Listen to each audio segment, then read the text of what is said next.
And as you know, 2018 is ending. It was an amazing year. And we've also seen so many things happening from AI, future of work, employer branding, personal branding, so many things. So in your experience, what do you see trends are coming in terms of jobs or in terms of employers or recruitment? Yeah, so everyone's talking about AI and bots and all this stuff, Yeah. and I there's a lot of good to it. But honestly, I'm going to probably say an answer you don't think is coming, and I'm going to say that the companies that are going to win moving forward are not going to be the ones that are relying on automation to be successful in hiring. I'm not talking about other things. Okay. I think because it's going to be so widely adopted and so used, and all these chatbots and all these different things that are coming into play, I think the ones that are going to stand out are the ones that go back to,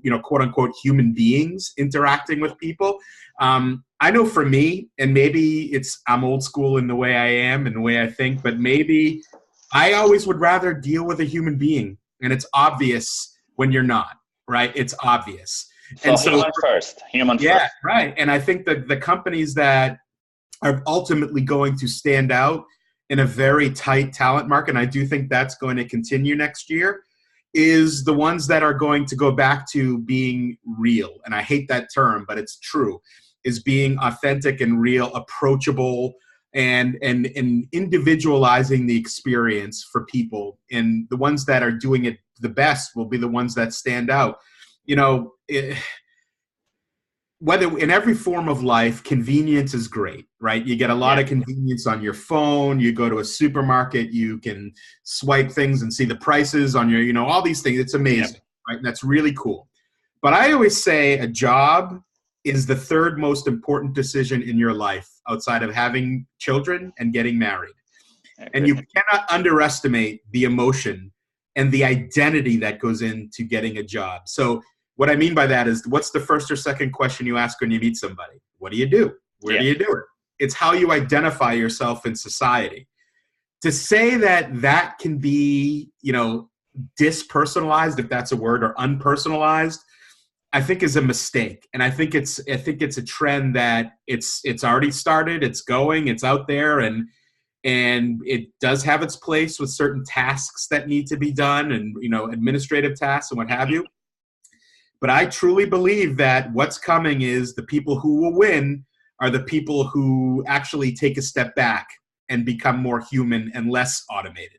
Yeah, but as you mentioned, most of the people that I've talked to or watch webinars, they're saying that the AI will take the administrative tasks or repetitive tasks. We'll still have the face-to-face or personal relationship, but the administrative tasks, we wanted to give it to AI so that we can have more time to have a face-to-face interviews, or have more time to develop people. Managers will have more time to have conversation with the employers. So I hear that all the time.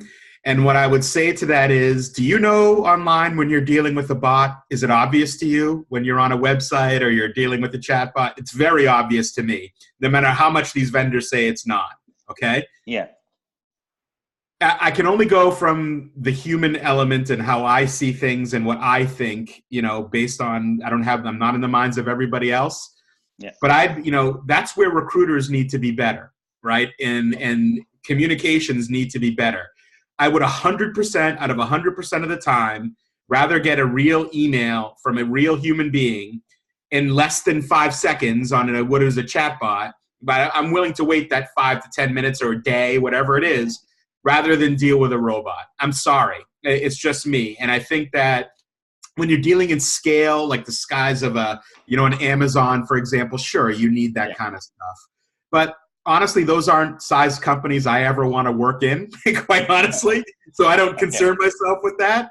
And when I think about the size companies, which are the small to medium-sized companies that I work with, the ones that I would, if I were to ever go get a real job again, that I'd want to work in, if I got that kind of treatment, I wouldn't want to work there.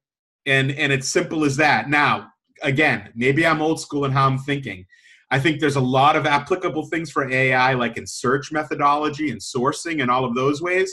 But when it comes to customer interface, think about when you're on the phone and you're in a call center and you call in and you press 1 for this, and then you wait this, and then this.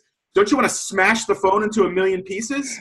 I agree. Yeah, sometimes. And you'd much rather talk to somebody, and you keep pressing 0 to talk to somebody. Yes, it's the same concept here for me. Okay, I agree.